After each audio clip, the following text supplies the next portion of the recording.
nation that fought during 4.5 years against the whole world will always, in the end, come out top. Kaiser Bill speaking from exile. Stripped of his power, but still the unrepentant German nationalist. The man held responsible for sending millions to their deaths in the First World War, who tried unsuccessfully to conquer Europe and bring the British Empire to its knees.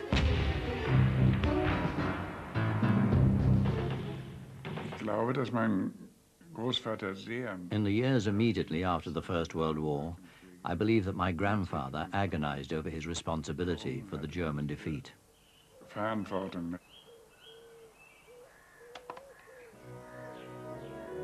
Kaiser Wilhelm, the Emperor of Germany in his heyday. He rather ungraciously dismisses his second most senior admiral. Wilhelm's withered left arm, which caused him so much distress in his childhood, is barely noticeable. It's wartime, and his forces are occupying Belgium, parts of France, and huge swathes of Russia and Eastern Europe.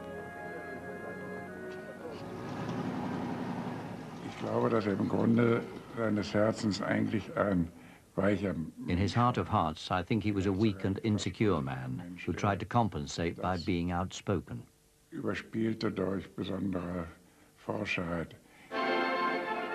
During his 30 years on the throne, Wilhelm saw himself as the personification of German nationalism.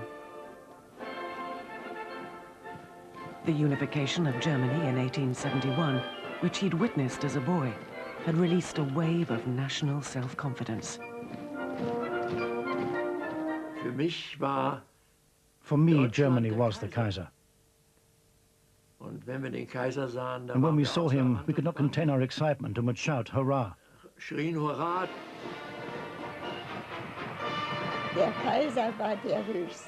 The Kaiser was the highest being in existence, a world star on the same level as God or the Pope.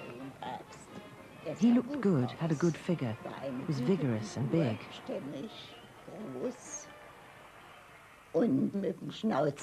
He had a moustache like this. Everyone, including my father, had one, with wax to make it stand stiffly.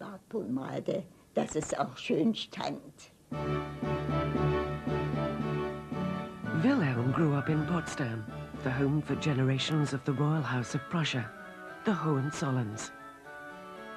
He was born in 1859. His English mother, Vicky, was Queen Victoria's eldest daughter. She had a long and very painful labor because her infant was in the breech position.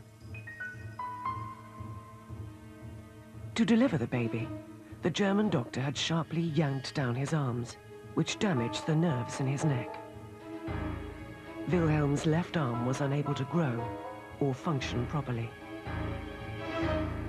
One must take in consideration that even today, if you have a disability, it's a great problem. But at that time, to have a disability was a disaster. The people were not called disabled, but they were simply called cripples. And to the people of that time, of the time of my great-grandfather, he was, in fact, a cripple. And a cripple in his position, being the future Emperor of Germany, being the head of the army, that was a complete catastrophe. Vicky found it difficult to love a son with such an imperfection. She desperately wanted doctors to heal him, but their treatments were both ineffective and painful. So, growing up in the royal palace and park was not a happy time for the future Kaiser. In letters to her mother, Vicky depicted how Wilhelm's head had started to lean towards the stronger shoulder. To stop this, he was made to wear a brace. It didn't work, and when he was 6, the doctor straightened his head by cutting a tendon in his neck. Vicky wrote, Wilhelm behaved very quietly and without complaint. Afterwards, he wept a little. My great-grandfather was brought up to cope with this disability. He learned to swim, he learned to shoot, and he learned to ride. Shooting, with his one good arm, sometimes with no support, became one of Wilhelm's favorite sports.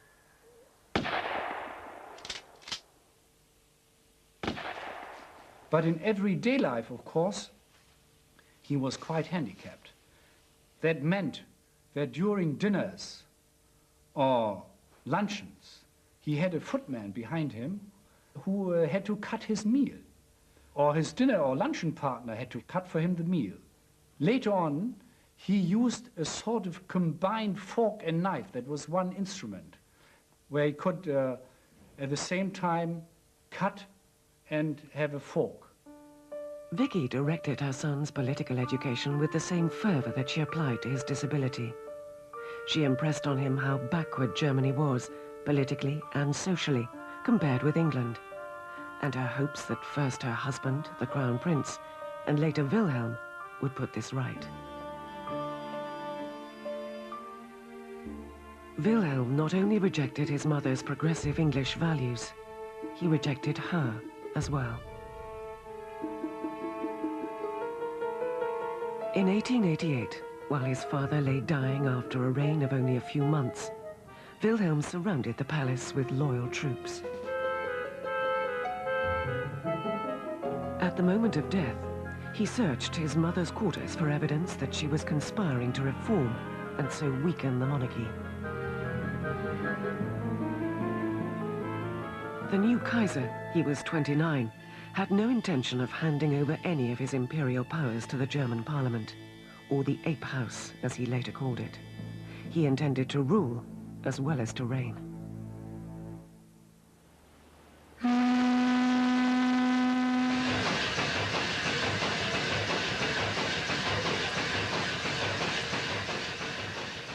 Yet there was still a side of Wilhelm which felt drawn to England. The feeling was to evolve into a rivalry, a wish to match England and surpass her. The English attraction began with his childhood visits to the Isle of Wight, to his grandmother's retreat at Osborne. Queen Victoria indulged her eldest grandson, and a portrait of an angelic Wilhelm with his parents and sister had pride of place in her dining room. As an adult, Wilhelm was to talk about that dear old home of Osborne. I think his feeling about England centered very much on the English royal family, because the Kaiser himself, he felt himself being a member as well as of the royal family, as of the family, as a member of the House of Hohenzollern. From the roof of Osborne, it's possible to see the Solent.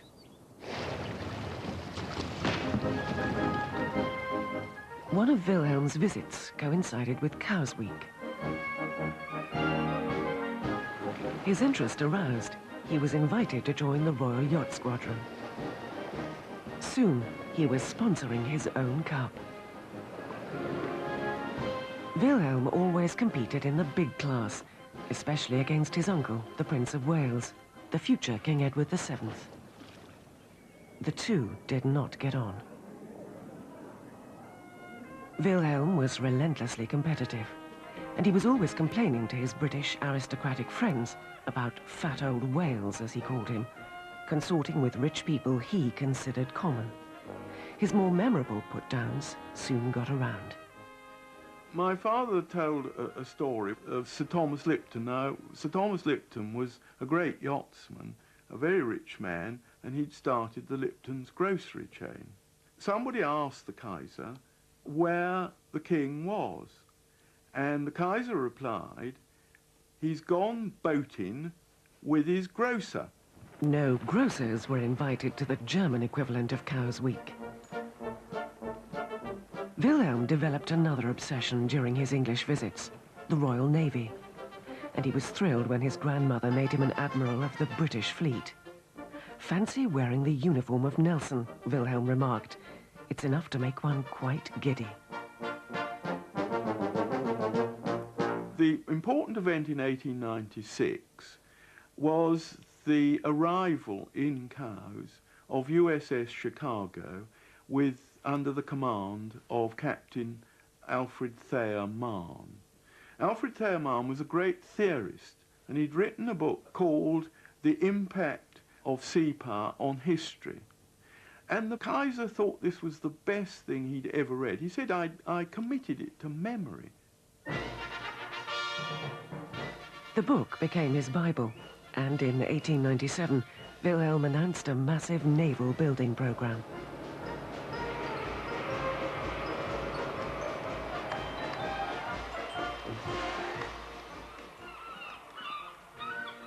The Kaiser wanted to turn his country from a continental power into a sea power, a world power. He said Germany was entitled to what he called a place in the sun. Wilhelm was challenging Britain's supremacy of the seas. In the early years of the century, the British responded by making alliances with France and Russia, who also felt threatened by Wilhelm's power. Europe was beginning to divide into two hostile camps.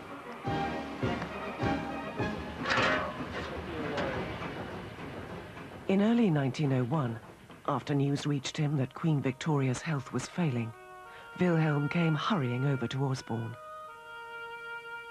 He joined his uncle and other members of the royal family in her bedroom and was helping the doctor to support her on her pillow when she died.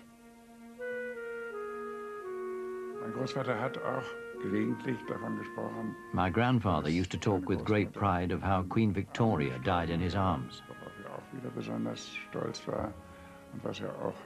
He saw it as evidence of her affection and love for him, though at the time she was hardly in a position to resist.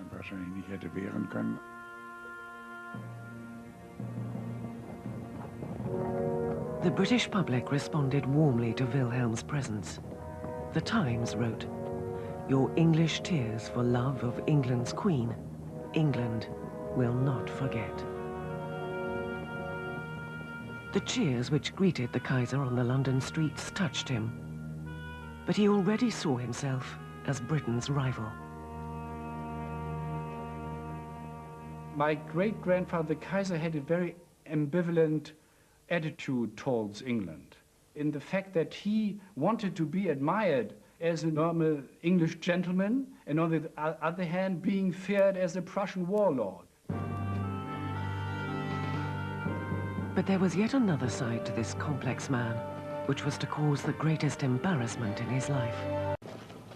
Despite his bravura and obvious enjoyment of the privileges which came with power, Wilhelm was a lonely and uncertain figure.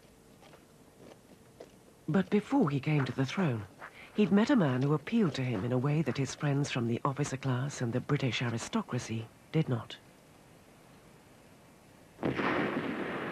It was a fateful choice. Philipp zu Eulenburg was a sensitive, artistic, and in some ways unconventional man who appealed to Wilhelm's softer, more romantic side. Die Rosenlieder hat mein Großvater komponiert. My grandfather composed the Rosenlieder. He had a very beautiful voice. He sang and composed other songs, some of which were dedicated to the Kaiser. Of course, the Kaiser liked that a lot.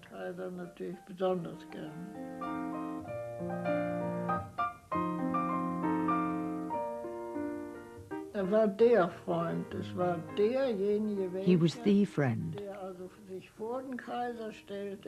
He was the one who stood by the Kaiser through thick and thin. In the end, the Kaiser could scarcely do or decide anything without consulting my grandfather. His name was Philip, but the Kaiser called him Philly and would use du, the intimate form of address. The friendship was to haunt him later.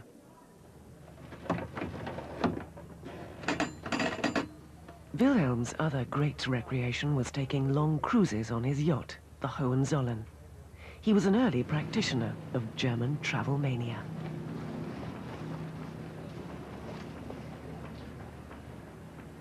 No women were allowed on these trips, and Wilhelm used to delight in playing very childish games on the senior government officials and military men accompanying him.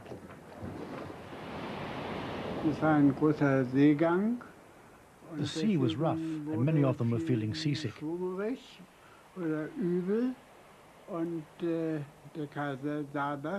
The Kaiser spotted that.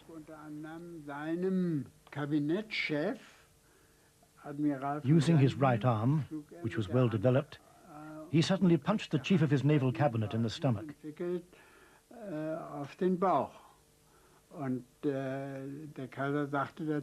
The Kaiser added, "Any minute now," whereupon the admiral staggered to the railing and made his offering to Neptune.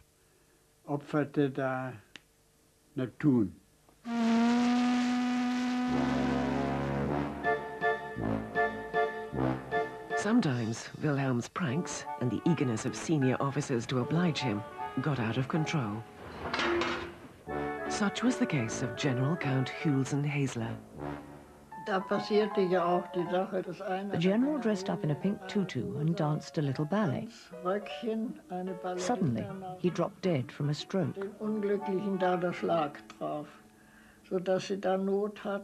Everyone had trouble getting his costume off and his general's uniform back on.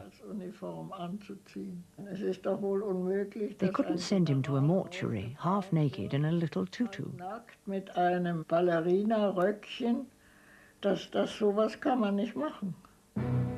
That scandal didn't reach the public.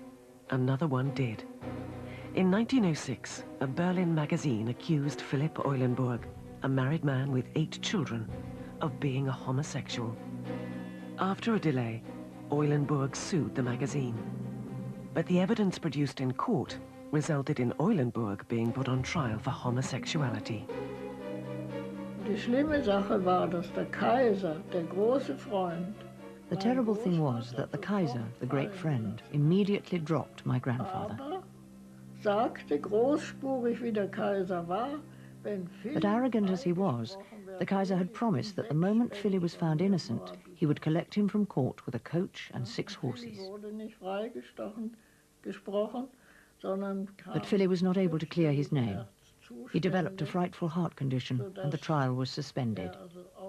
Philly was carried out of court on a stretcher, and the Kaiser, the great friend, didn't lift a finger.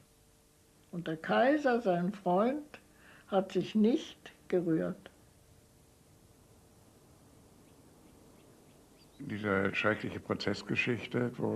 This terrible court case was played up not so much with the intention of hitting Eulenburg as of striking at my grandfather and suggesting we were being led by a homosexual.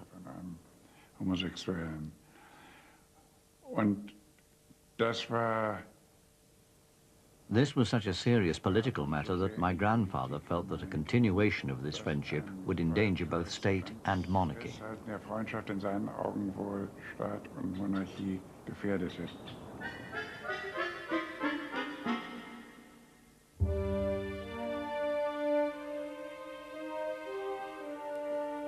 There was no evidence that Wilhelm was homosexual. Quite apart from a wife and 7 children, he had had, in his early days, a string of mistresses and 2 illegitimate children. Philip's broken health prevented him from going back to court to clear his name. Wilhelm never spoke to his bosom friend again.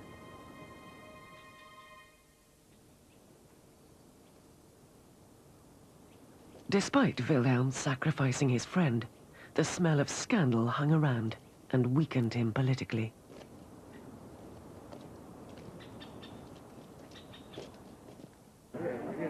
Throughout his reign, Wilhelm felt threatened by the growth of the socialists, who by 1912 had become the largest single party in the Reichstag. They made no secret of their wish to clip his wings.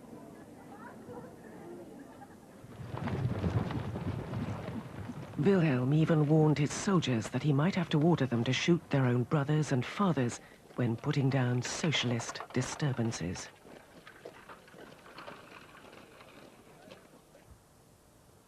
(1912) was also the year when he realized that his attempts to turn Germany into a superpower had provoked 3 countries, Britain, Russia and France, to ally against him.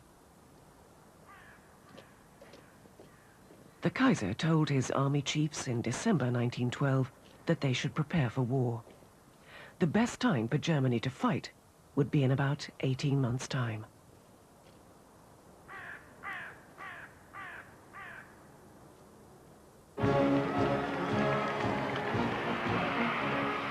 A few months later, Wilhelm invited the crowned heads of Europe for his daughter's wedding.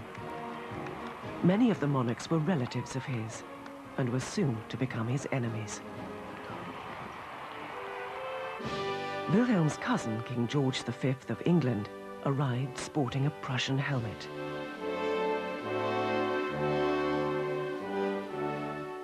The king's secretary was alarmed to hear from Wilhelm that a European war was imminent.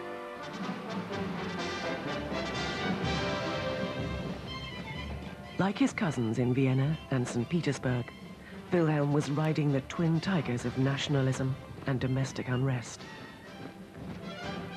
This was to be the last gala performance of the old regime.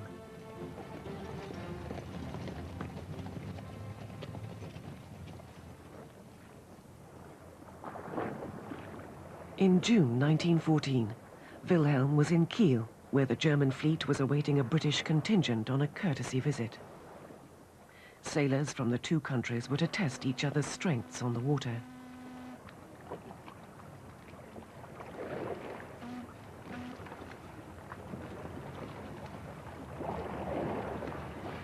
The Kaiser was invited to a reception on the British flagship, and Sir Horace Rumbold, the number 2 at the British Embassy in Berlin, was also present. He turned out wearing his full fig, as to say, morning coat, top hat. He thought was appropriate when he was going to meet the Emperor, the Kaiser. And when he approached the Kaiser, was introduced to him, the Kaiser said, "If I see you wearing that hat again, I'll smash it in. One doesn't wear a tall hat on ship." The Kaiser was enjoying his role, I think, because he was, strictly speaking, the commanding British officer present. He was an admiral of the British fleet. He was on the British flagship. He's flying his flag as admiral of the fleet. 2 days later, on June the 28th, Wilhelm had invited the children of his senior officers to a tea party on the imperial yacht. Among them was Christa Schilling. Und zwar hat nun der Kaiser die ganze Jugend, die da bekannt war. The Kaiser had invited all the young people for coffee and cakes and flowers for a lovely party on his boat. Kuchen und Torte und Blumen und was ein wunderschönes Fest auf dem Schiff. Und der Kaiser... The Kaiser was standing nearby and nodded to us from time to time, but he was busy, so he let us get on with the party. Hatte ja nicht. Ließ uns dann feiern. Und als es am schönsten war... Just when we were really enjoying ourselves, there was suddenly a call for quiet, and a telegram was read out. Und den Mord gesagt, Sarajevo. Zugehört. It was about Sarajevo and the murder there. Und eigentlich gar nicht richtig wussten, was das bedeutete. We were astonished and didn't know what to make of it. Und aufstehen und... Then we were told we would have to leave, because the murder was terribly serious, and there could be war. Geschehen und ganz furchtbar ernst und da kann Krieg draus werden. Wilhelm was shocked by the assassination of the Austrian Crown Prince. He was sure the Serbs were responsible. He promised Austria, Germany's only ally, full support for an attack on Serbia. The Austrians sent an ultimatum, which they were sure the Serbians would not accept. Their conciliatory reply gave Wilhelm a let-out. He was no longer sure he wanted war. On the 28th of July, he read the reply of the Serbian reply, and he said to his chancellor, "Well, this is a great moral victory for Vienna, and there's every reason for war drops away." And he ordered immediate mediation talks between Austria and Serbia. He told his chancellor to do that. And what did he do? He didn't do anything. He simply ignored the order of the Kaiser. So Germany's political and military leaders encouraged Austria to attack Serbia, even though they knew it would provoke Serbia's ally, Russia, into mobilizing.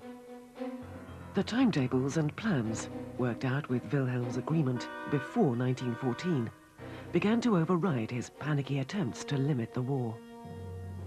The prospect of a world war frightened the Kaiser and brought him into conflict with his army chief, von Moltke. On August the 1st, in this room, Wilhelm signed the order for general mobilization. But a few hours later, he excitedly told Moltke that Britain would remain neutral if Germany didn't attack France, so it would be best to leave France alone. An astonished Moltke reminded the Kaiser that the plan had required Germany to knock out France before attacking Russia, and that millions of troops were already on their way to the French frontier.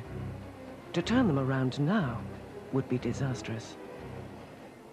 My great-grandfather declared war on France because he was urged by his generals that the time, well, I'm not a military man, but the Kaiser was put before the question: either you declare war now, or the war would be lost. Wilhelm gave in only after a new report made clear that Britain would not stay out of the war. An exhausted Kaiser summoned Moltke. Now do as you please. I don't care either way. Germany was at war with Russia, France and Britain. Es muss denn das Schwert nun entscheiden. Mitten im Frieden überfällt uns der Feind. The Kaiser appeared on the balcony and spoke to the 100,000 people standing between the Schloss and the Brandenburg Gate.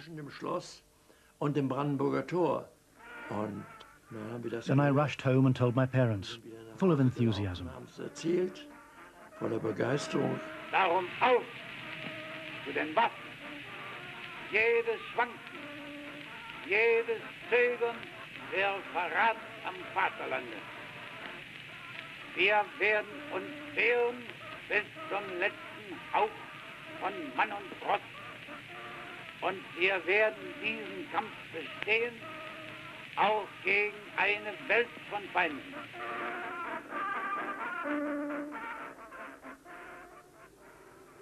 Wilhelm had told his departing troops, "You will be home before the leaves have fallen from the trees." His generals had assured him that France would be defeated in 40 days. But it was soon clear that the war would last much longer. Later, Wilhelm would say he lost sleep thinking of the huge sacrifices Germans made during the war.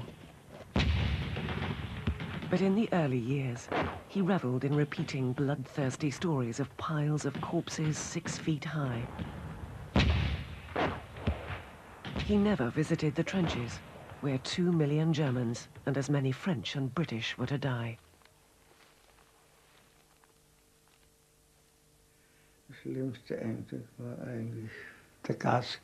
The worst memory is gas. If you didn't get your mask on quick, and I mean quick, you'd had it. You began to cough and slowly suffocate. The tongue sticks right out, the eyes protrude, and then foam comes out of the mouth. Terrible. It's horrible to see men die from gas.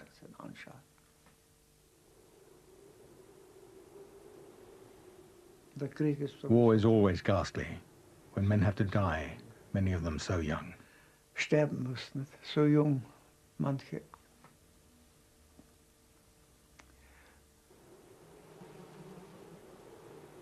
My grandfather obviously bore the final responsibility as supreme commander of the army.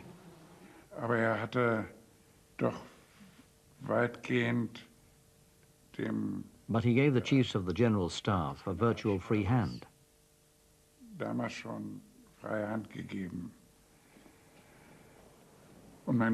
So you could say that he rather withdrew from his responsibility.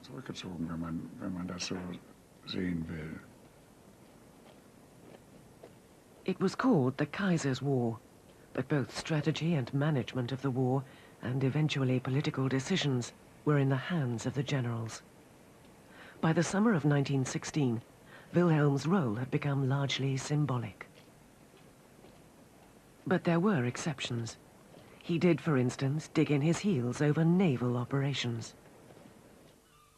The man who built his fleet, Admiral Tirpitz, wanted to use it against the British. Contrary to the recommendations of Tirpitz, my grandfather, the Kaiser was reluctant for his precious fleet to face danger. Wollte die Flotte eigentlich als ein Trumpfass He wanted to keep the fleet up his sleeve as the ace of trumps at the peace negotiations. den Friedensvertrag und ähnliche Ideen. The only battle between the main British and German fleets at Jutland in 1916 had not been planned by Wilhelm.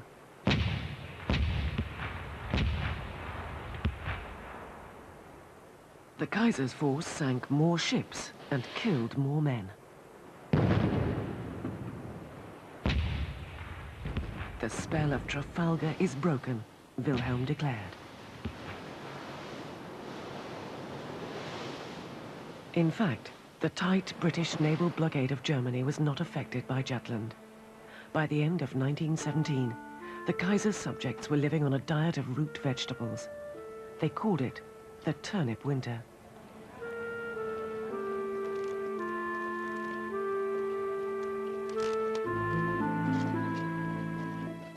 By September 1918, the Kaiser's Germany was beginning to unravel. On the Western Front, thousands of Germans were being taken prisoner. In October, the Allies made it clear that the removal of Wilhelm, the symbol of German militarism, was an essential precondition for peace. Berlin was in turmoil, with soldiers and workers calling for revolution. A new reforming government, which was trying to negotiate with the Allies, suggested to Wilhelm that he should abdicate. The Kaiser's adjutant heard his master's response. When the Kaiser was asked to abdicate, he was completely against it. He took the point of view that he is the German emperor and nobody could send him away. On the other side, if there were problems inside Germany by troops rebelling, he would take other troops he thought he could rely upon, go back to Germany, bring things in order, and shoot the traitors if necessary. Wilhelm had earlier left Berlin because he thought he would be safer with troops at the front. But whilst he was traveling, soldiers shouted at him for the first time in his life. They accused him of prolonging the war. It was to the little Belgian town of Spa in the Ardennes that Wilhelm came for help. Here were the German headquarters and the generals he could rely on. They met on the morning of November the 9th. First to speak was General Groener, number 2 in the military hierarchy. General Groener told the Kaiser, my great-grandfather, that the German army would go back to Germany quietly under the command of the generals, but not under the command of His Majesty. The Kaiser immediately replied that he wanted to have written proof of that statement. The generals couldn't produce that, and then the Kaiser asked, and what about the oath sworn to me and the colors? And the General Groener replied, that doesn't mean a thing anymore. Wilhelm went into the gardens of the chateau where he was staying to think the unthinkable. Should he abdicate? While he was pondering, a phone call from Berlin brought the news that the government had already announced his abdication and proclaimed a republic. He sat for 2 hours in his chair thinking, smoking one cigarette after the other and saying nothing. Late in the afternoon, Wilhelm and his staff decamped to the imperial train. They were worried that disaffected soldiers might seize him. After all, Revolutionaries had murdered his cousin, Tsar Nicholas, a few months earlier. After hours of agonizing about what to do, Wilhelm decided to leave. At 5 in the morning, the train pulled out. A few miles on, it stopped. Fearing they might meet retreating troops, Wilhelm's party transferred into waiting cars. The Kaiser urged his accompanying officers to equip themselves with guns. So in the car, everyone had a gun between his knees, just in case. Close to the Belgian-Dutch border, the cavalcade ran into a retreating German unit. The Kaiser crossed the border in 8 smart cars with armed guards. I can see it now. He whizzed past and I saw him very briefly.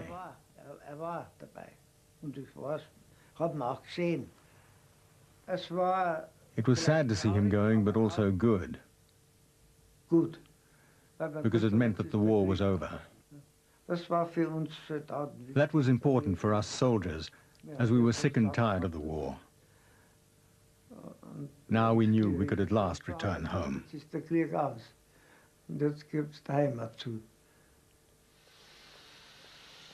When Wilhelm's party reached Eisden on the Dutch border, they parked their cars at the station.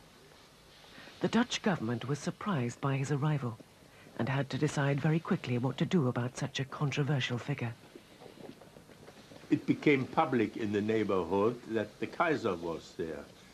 So members of the population, but also Belgians, tried to get up to the station. They succeeded in getting near him and were also yelling at him and screaming and threatening. The Belgians wanted revenge for the long German occupation of their country. Wilhelm was glad to get back into the imperial train, which had now caught up with him. The Kaiser discussed this situation with my father when he was sitting in the train. He then suddenly said, look, people have disliked me a long time. All over the world, they're saying nasty things of me, about me. I couldn't care less. It doesn't harm me anymore. The next morning, the Dutch government granted Wilhelm asylum. He was sent to stay with a noble Dutch family. The Kaiser came in, he said 2 things. Please give me a good cup of English tea, and I don't want to disturb you at all. I want to join family life. It was November the 11th. Wilhelm was now officially in exile. On the same day, fighting stopped. The war was over. As the Kaiser's once proud battalions limped back home, tired, defeated and depressed, Germans could now take stock of the fact that Wilhelm had gone. Es war gut. Alle waren zufrieden. We were glad to be rid of the Kaiser. Es war anfangs etwas erschütternd. The news of his abdication was shattering at first, but then everyone said he caused the war, he lost the war. Thank God he's gone. Gott sei Dank, ist weg.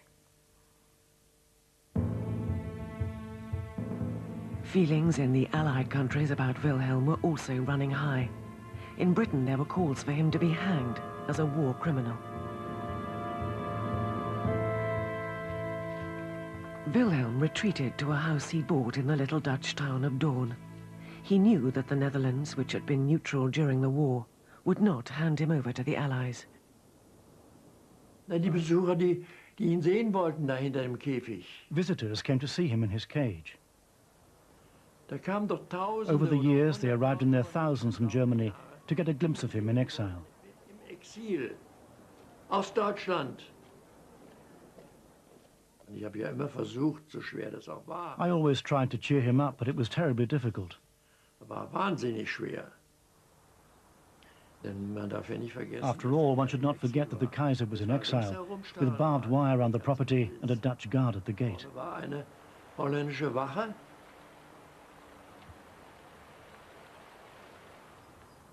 This was to be Wilhelm's home for over 20 years, a quarter of his life. Daun was modest compared with Wilhelm's palaces, but he was not short of money. He still drew a handsome income from properties in Germany. The Dutch banned Wilhelm from any political activity, but he was allowed visitors.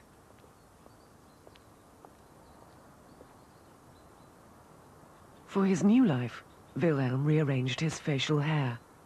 The aggressive, upturned moustache of the warlord was replaced by the mellower image of that other role he loved to play, the country gentleman. The former Kaiser also had more time for his family. His grandson, Wilhelm Karl, remembers his summer holidays in Daun. He had the great talent of making each one of us feel that he or she was the favorite grandchild. That was lovely.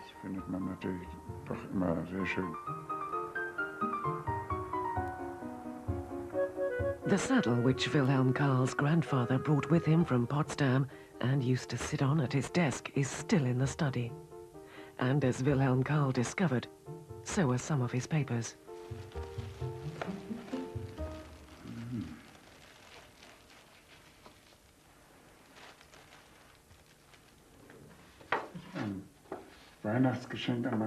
It's my Christmas card to my grandfather. It says, "Dear Grandpa, Happy Christmas 1933. From your obedient grandson, Wilhelm Karl." It's the Imperial yacht attending naval exercises. I'm touched that he kept it. It's not that artistic.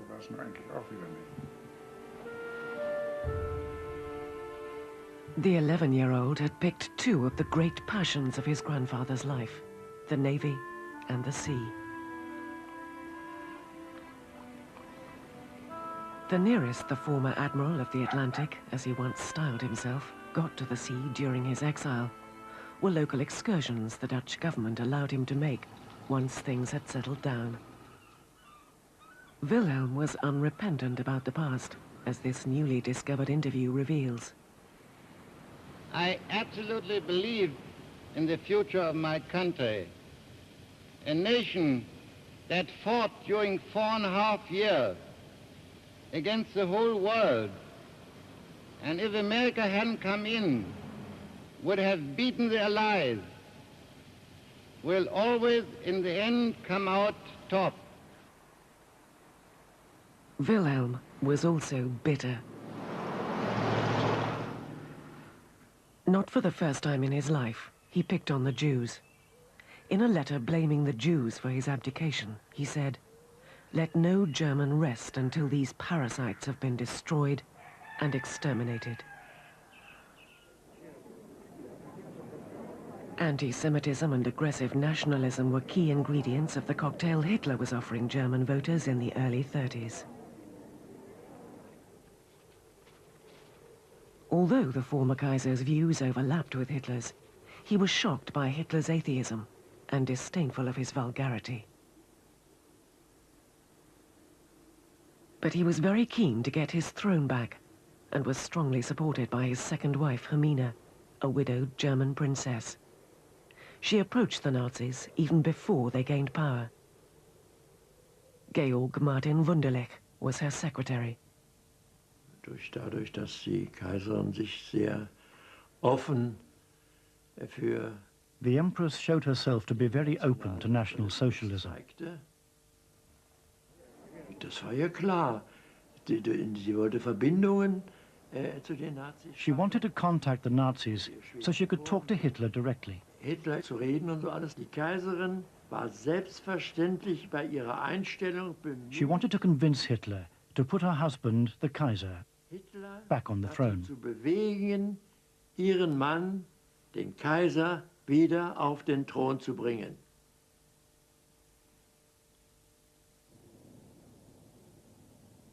Hermine succeeded in getting Hitler to send Goering, his chief lieutenant, to Daun. But the talks got nowhere. Hitler was never seriously interested in restoring Wilhelm to his throne. 8 years later, in 1940, Hitler gained in a matter of weeks what the Kaiser had failed to achieve in 4.5 years. France defeated, and Britain brushed off the continent. Wilhelm Karl, now a conscript in Hitler's army, came to Dawn for lunch.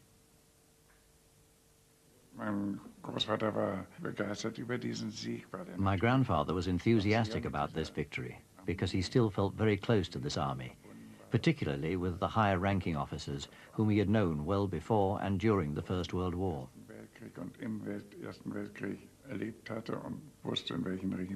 He knew their regiments. He had an amazing memory. In a way, he regarded the victory as a testimony to his training. Wilhelm sent a telegram congratulating Hitler on his victory. Though quoting the Lutheran hymn, "Now Thank We All Our God," was hardly the Führer's style.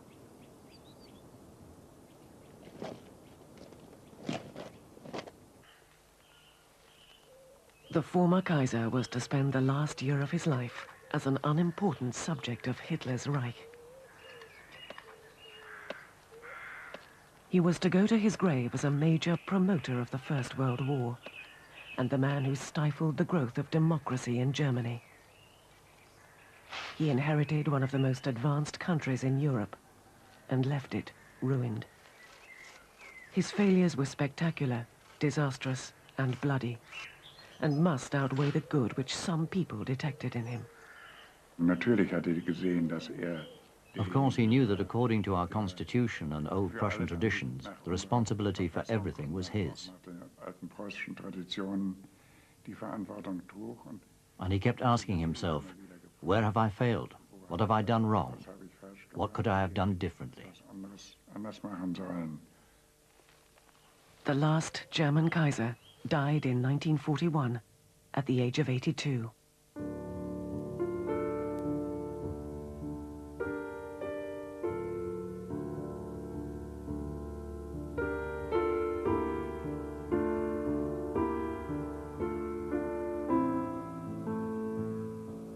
The devastating effects of shell shock are explored in the first of a new three-part series, tomorrow on 4 at 8 o'clock.